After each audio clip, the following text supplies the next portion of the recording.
In 1828, a British officer sailed up the coast of southern Africa and reported back to London that he had met the most dangerous man on the continent.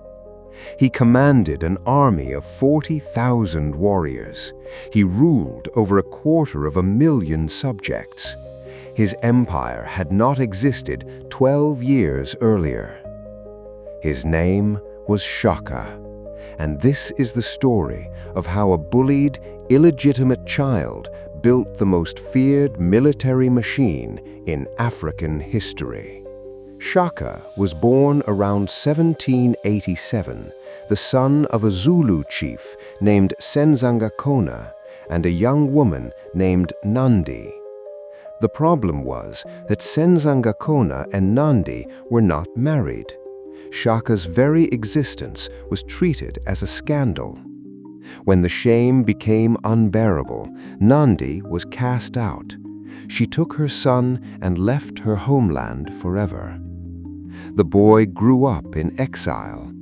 Other children mocked him for being fatherless. They laughed at his short, stubby genitals, calling him by a dog's name. In Zulu culture, to be without a father, without a clan, without standing, this was to be nothing. But the boy was watching. He was watching the older warriors train. He was watching how they fought, and he was noticing something that no one else had seen. The warriors threw their spears from a distance. They called them assegais, long, light, designed to be thrown. But once the spear left your hand, it was gone. You had given your weapon to your enemy. Shaka thought this was madness. When Shaka was old enough to fight, he did not throw his spear. He held it, and he ran toward his enemy.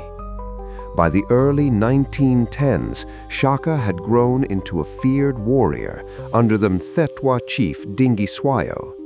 He had already proven himself in battle, but he had an idea that would change everything. He needed a new kind of weapon.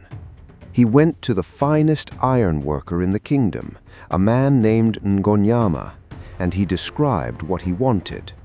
A short spear, heavy, with a broad leaf-shaped blade, not for throwing, for stabbing, for getting in close and ending the fight. They called it the iklua. The name came from the sound it made when it was pulled from the body of an enemy, iklua. But the weapon was only half of it. Shaka also invented a new shield, bigger, harder, made to hook around the enemy's shield and rip it away. And he changed how his men moved. They trained barefoot. They ran 50 miles in a day. Their feet were so hardened from training that they could walk across fields of thorns without flinching. And he invented a battle formation. He called it the horns of the bull. The center, the chest, would engage the enemy head-on. Two wings, the horns, would swing wide and surround them.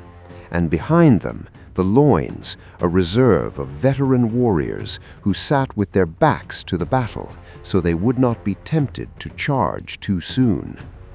When Shaka's patron Dingiswayo was killed in 1816, Shaka inherited the small Zulu clan, about 1,500 people. He was 29 years old. He had no allies. He had no wealth. He had one thing, a weapon and a system that nobody had ever seen before. He called a meeting of every man in his clan. He told them to throw away their throwing spears, pick up the iklua. Any man who refused was executed on the spot. Any man who kept his throwing spear was executed. Any man who walked with sandals was executed. Shaka's new army would be built on discipline, or it would not be built at all. Within 2 years, every neighboring clan had either joined the Zulu or been destroyed. The 1,500 people he inherited had grown into a kingdom of more than 100,000. By 1820, Shaka's army had become something no African kingdom had ever seen before, a permanent, professional standing force. 40,000 men, organized into regiments. Each regiment had a name, a war cry, a distinctive shield color. They lived together, trained together, fought together. Shaka forbade his warriors to marry. A Zulu man could not take a wife until the king personally permitted his regiment to retire. This was not cruelty, this was discipline. An army that is unmarried is an army that moves fast, travels light, and fears nothing. And now, across the grasslands of southern Africa, Shaka moved with speed that no one expected. The first to fall was the Ndwandwe, under the powerful chief Zwide. Shaka had been hunting him for years. In 1818, they met at the Battle of Gokli Hill. Zwide's army outnumbered Shaka 2-1. Shaka stood at the top of the hill. He watched the Ndwandwe come, and he made a decision that military historians still analyze today. He let them attack. He let them exhaust themselves on the slope. And when they were at their weakest, Shaka's horns of the bull swept down from the flanks. The Ndwandwe army shattered. Zwide fled. His mother, who had cursed Shaka's mother Nandi decades earlier, was killed. From that day forward, no army in southern Africa could stand against Shaka in open battle. The Zulu kingdom exploded outward. Within 5 years, Shaka controlled territory the size of Portugal. But the conquest came with a cost called the Mfecane, in the Zulu language, the crushing. As Shaka expanded, entire peoples were displaced. Some fled north and founded new kingdoms, the Ndebele, the Sotho, the Swazi. Historians estimate that the Mfecane killed or displaced between 1 and 2 million people. An entire region of Africa was reshaped in a single decade. The Zulu kingdom was now the largest centralized state in the history of southern Africa. At its center stood the royal kraal, a vast circular city of thatched huts, home to 40,000 people. And at the center of that city stood Shaka. He had become the most powerful man between the Cape and the Limpopo. But power for Shaka was never enough, because something was breaking inside him, and the reason why would kill him. In 1827, the woman Shaka loved more than anyone died. His mother, Nandi, the woman who carried him into exile 40 years earlier.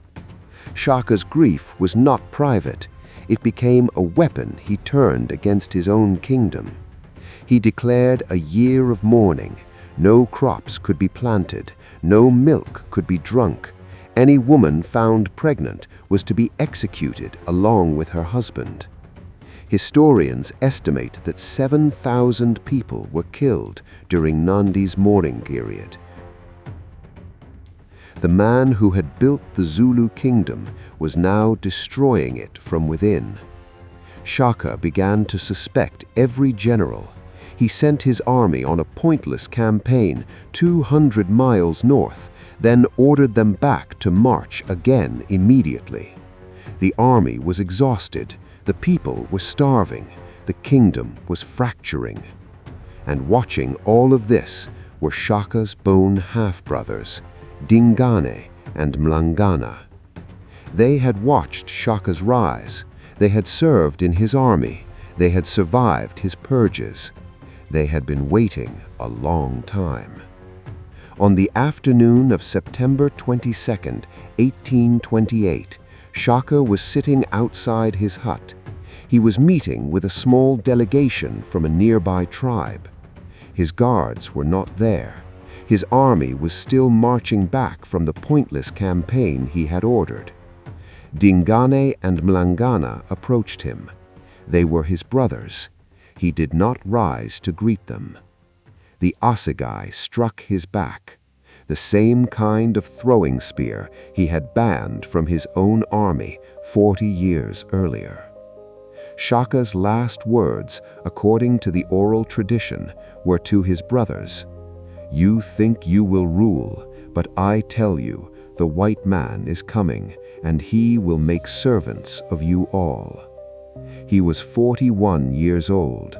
He had ruled for 12 years, and he had changed Southern Africa forever.